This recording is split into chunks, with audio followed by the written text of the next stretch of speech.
Today we're going to be talking not about games or game reviews.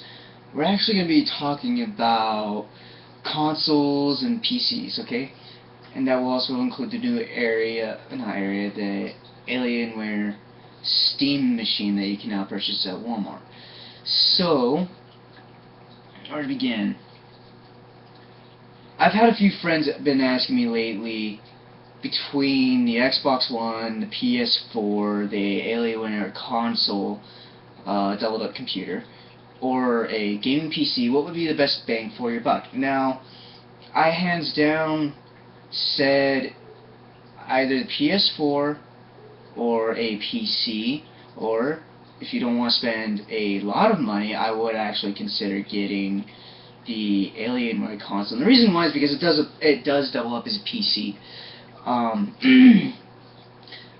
it is easily upgradable. It is rather small, so you won't be able to put like a massive video card into it or anything like that. But you are able to at least upgrade the memory in it. For anyone who does get one, I do highly recommend getting an SSD for it, just to improve download and upload times, speed, stuff like that. Excuse me. Now, when it comes to the PCs, again, a lot like choosing a console is based on personal preference. For me, I want something a little bit more powerful. I'm in the process of upgrading my current one. And for those of you who are wondering, it's not a very new system. It's something that my sister's friend told me that he put together himself. The motherboard is an AMD Patheon quad core. So basically that's the good heavens, sorry. Basically that is going to be the equivalent to your entry-level Intel motherboard. So it could be better, it could be worse, you know, just kind of waiting for more money to roll in. I am running the GeForce GTX 260 on it, so it's a pretty old card. I am going to be upgrading it to the NVIDIA GeForce 960 here pretty soon, assuming I can get my bloody tax returns back soon. Anyway, so on that I'm running 8 gigs of RAM. The processor is also AMD 64-bit. So, I mean, for what it is, I can play Skyrim, no problems. It does get a little glitchy the more mods I put onto it, and let's face it, you know, I've got over 100 mods on that thing. But the one question, at least one particular friend's always asked me is, what's the biggest difference between an Xbox One and a PC? And I just kind of looked at him and I asked him if he was stupid. I said, biggest difference is, one, your PC, if you buy a new one, you can get it with Windows 8, but you can also choose to have Windows 7 on it. With Xbox One, regardless of what you want on an operating system, it's going to be a Windows 8 based system, and it's not exactly smooth. I borrowed my friends for a little bit to see if I liked it. There are some features on it I do like, but there's a lot more on it I do not like. And let's face it, I like to lean more towards which company has the best games and the best variety. Microsoft and Xbox can't really offer that. Don't get me wrong, they have a lot of games that are exclusive, but the variety in genres is not very big. They're mainly shooter games, and that gets old because they play pretty much like one another. It's old, so I don't really mess with Xbox. The biggest reason I gave it back to him, because he wanted me to buy it from him, was the download it and installation times. Absolutely ridiculous. I put in, and this was recently, it was, he just bought the Halo collection, the Halo Master Chief collection for it. It was about an hour and a half before I could fucking play it. That's unbelievable to me. That is really, truly unbelievable to me. You know, that going, you know what, my PC can download games a lot quicker than that. Alright, and I've got older equipment in my PC. That should say a lot between the Xbox and the PCs. It's got newer equipment, granted half of it has been cannibalized and modified. But it just, like I said, that it should really tell you more about the PC than the Xbox, because you don't need, with PCs, a whole hell of a lot of expensive stuff for it to be really good. You know, I've had this thing for a few years now, and it's never let me down. So there was that. The operating system, the main page, just really, the transitioning into different apps, games, whatever, wasn't very smooth. Funny thing is, with my 360, it was 10 times smoother. There's a lot of things I'm having a hard time understanding, because the Xbox One is supposed to be the next gen console, and there's a lot of features on the 360 that are not available on the Xbox One, such as voice messaging. You can't do that on the Xbox One for whatever reason. Again, it's supposed to be the next gen. Again, I look for ease of access, or easy use, seamless use, and games, and as well as the feel of the controller. Like, let me go ahead and grab my PlayStation controller here. I like the DualShock 4 controller a whole lot, because it fits very well in my hands, and that's saying a lot because, as you can see, my hands aren't very big. But it feels natural, you know, when I'm playing games like maybe The Last of Us. You'll find that I'm only just using the triggers down here. I'm not using the bumpers. But when I'm playing shooter games, I'm playing like this, which is very easy for me to do. With the Xbox One controller, I kind of felt like my hands were a little further up and squished together, and it really wasn't comfortable, and I felt like I was holding a brick in my hand, a brick made of plastic that feels like you could just snap it. It didn't feel very good. I mean, there are definitely some definite improvements. The D-pad was a definite improvement, but not by much. The joysticks were an improvement. In fact, I always say if they could put those joysticks on the PS4 controller, this would be seamless. But with the Alienware console, granted, at least in my area, it's right around $550. It comes with an Xbox One controller. However, you can switch it to the 360 controller, and let's be honest, I like that controller much better. And the reason why is because, like the PS4, the handles are rounded, not squared off like it is on the Xbox One.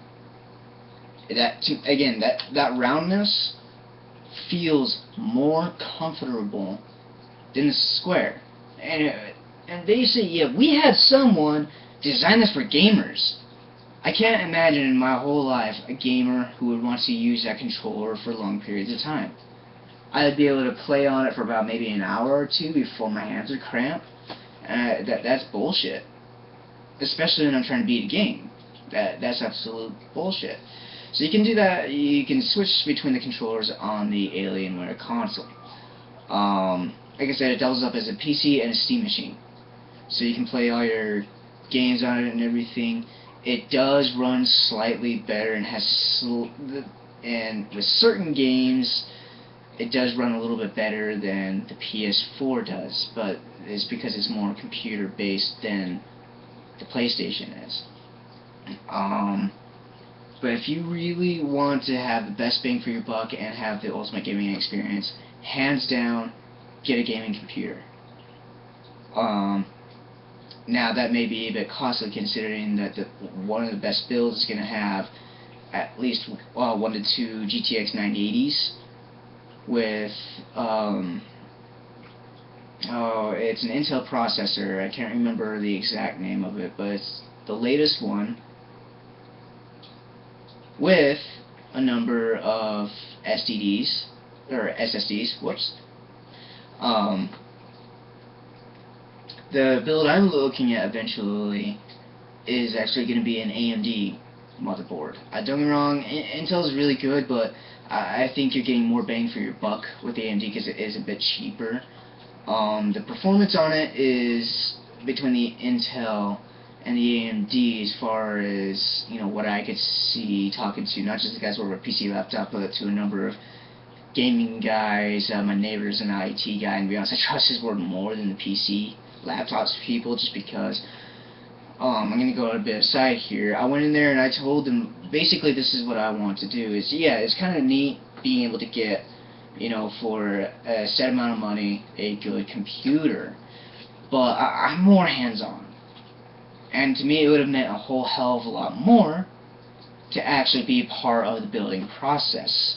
And what I wanted to do is, okay, so I'll go ahead and spend X amount of money for the case. And I was actually wanting to get the SR6, which is a nice, good case. Nice and big, you know, so kind of start little by little as money came in, put more and more into it.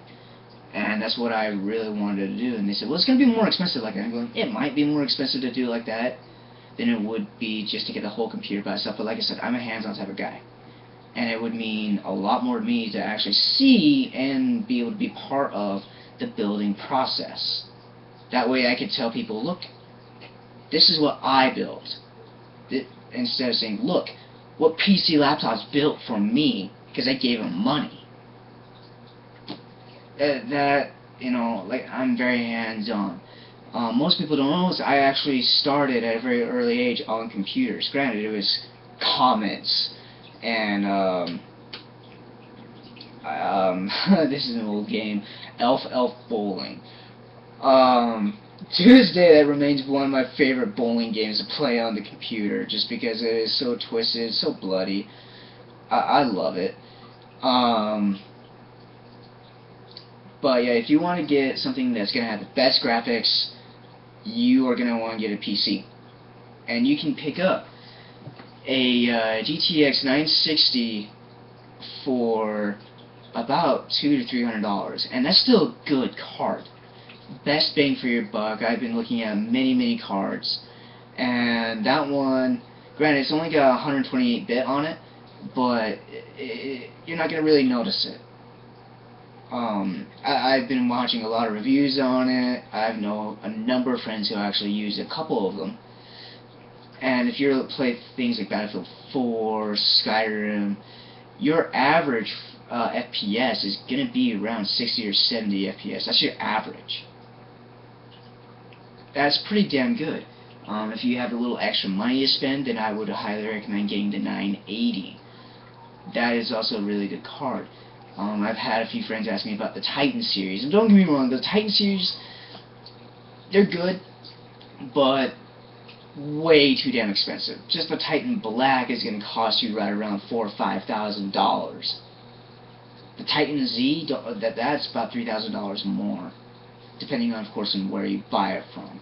It's just super expensive for what it is, and the only things that are really different is it can keep cooler for longer periods of time. It's got a more efficient cooling system.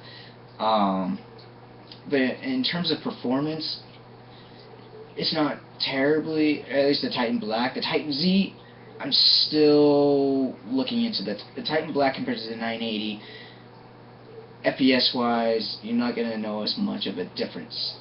So you might as well go ahead and save yourself a couple of $1,000s and get the 980. Now, if I had to tell someone, based on my opinion, for just the console between Xbox and PlayStation, or even the Wii, I wouldn't say whether or not to get the Wii because I've never owned one. Frankly, I've used them, but I don't much care for them.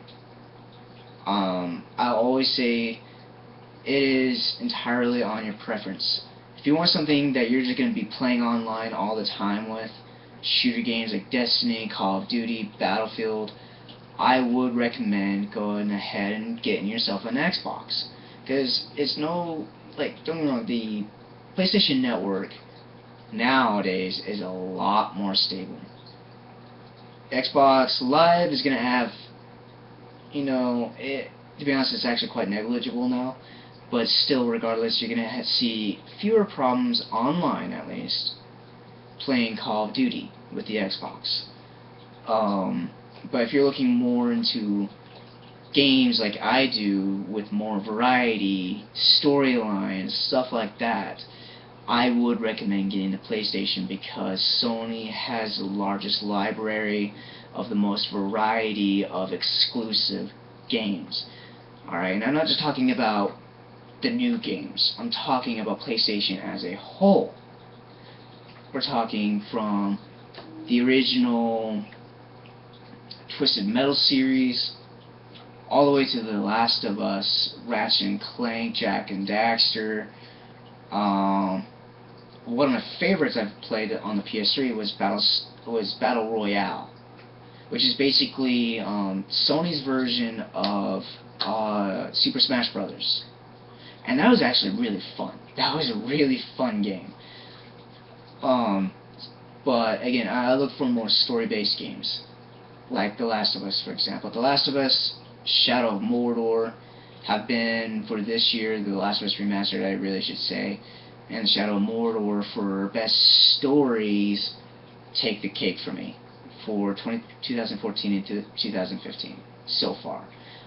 Next week, Bloodborne's coming out, and for whatever reason, I set up a Twitch account.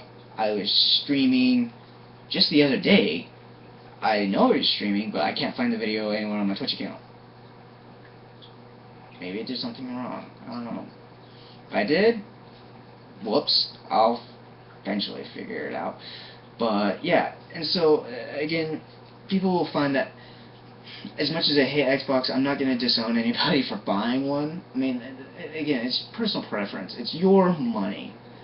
So if you're going to start throwing the whole console war shit at me, just know that I am going to ignore you. Because I think it is absolutely fucking pathetic. Each system was designed for a purpose. The PS4 is more gamer friendly, whereas the Xbox One is leaning more towards your entertainment systems like music and movies and whatnot. And to be honest, I don't need all that. I got a really good sound system. Okay, I have my phone I can just plug it into and listen to my sound system without having to turn on an Xbox. I have Netflix, Hulu, movies. I don't need to do anything with the Xbox One's apps. I really don't have any use for them. That Snap app that it has, my TV, which is actually what my computer is plugged into right now, to be honest, has that option built into it. And this TV is older than Xbox One. I don't need it. So that's why I went with the PlayStation 4. It's because it has more games that I like. The system itself is well-rounded, and I've never had any issues with it. People will say, well, what about the hacking of the PSN? I always say, same hackers also hacked Xbox Live. But it wasn't just because they could do it. That was definitely part of it. That was also because Sony was having second thoughts about releasing the movie called The Interview, because North Korea threatened war. Funny how that movie's been out for a while. It is on Netflix, and a lot of people have watched it. And as far as we know, they haven't done anything in it. My best guess is because they can't. You know, they've cut off trade with a lot of countries, so it's not like they're going to have advanced technology. But I'm not here to get into that. So it's well-rounded. I can almost immediately play any brand new game I put into it while it downloads in the background. Even if I don't, it takes less than 4 minutes for it to install. You know, and the only thing I've done to it is I do have an SSD in there. Just the Samsung Evo 840. It's the 500 gigs, so I didn't do anything with the memory, I just did it for the speed. And it runs just as fast as my computer. Again, that should tell you a lot about the computer because everything in that thing from the video card to the RAM to the motherboard to the processor, is not exactly new, but yet it can keep up with my computer. So that should really give you an eye-opener, is the main differences between the consoles and using a computer. I am going to be using my computer a lot more. I have yet to figure out how to shadow my gameplay on there. I'm still trying to figure that out. I don't know if my current video card can actually do it. Probably not. But I am I'm gonna be playing games. I've started Elder Scrolls Online. I actually started that a while ago. So far so good. Excuse me. And I am actually the one game I'm really waiting for. And from older videos, I've said I'm done with shooter games because of Destiny, blah blah blah blah blah. There's one game I am actually looking forward to, and so far all we know is it's coming out on the computer. For the consoles it may, but maybe not till later. I am looking at Dreadnought. And for those of you wondering what that is, go look it up. It's basically a game that takes I guess you can say the blueprints of lost science fiction based ships, and you are captaining these ships, and it's got several features for online multiplayer. It's also got an episodic storyline to it. And you have your different types of ships. You have your Dreadnought, you have your your destroyer, your corvette, which is more of your stealth. Another ship that basically looks like a huge ass railgun, and that's essentially what it is. And then you have your well, there was a fifth one, but I don't remember what it was. I was looking at it last night. It looks good. It looks really good. It is a shooter game, basically your first-person shooter game, but it's got a lot more mechanics into it. It's more strategic based than Call of Duty, Battlefield, Destiny, which, to be honest, people say, yeah, we need to strategize, and then once they get into it, fuck it, we're just gonna go all in blazing. There's no real strategy into it. You're not trying to. It doesn't give you the option to heal yourself. It has your health bar right there, and basically once it starts going down, you go run and hide. There's no real strategy behind it. It's dumb. That's why I don't like those games. But that's also why I may like Dreadnought. I may or may not. I've heard lots of good things from those who have played the alpha. I am waiting for the beta to come out. So yeah, I will, when the company allows us to, if they allow us to stream the beta, then I will go ahead and do that. If not, then we'll have to wait till the actual game comes out. And for those of you who are wondering, it will be free to play. The company is going to be putting up so that you can just download it for free, much in the same way you could with Star Wars: The Old Republic. So there will be no issues with that. And in terms, they were very vague on the system requirements. I'm guessing minimum graphics, you're going to want at least a 600 series graphics card if you're going with GeForce. Again, I'm guessing minimum. I don't know for a fact. Like I said, when I looked at the description for what was required, it was very vague. It didn't really say what was needed. It just gave a description that made no sense, to be honest, now that I think about it.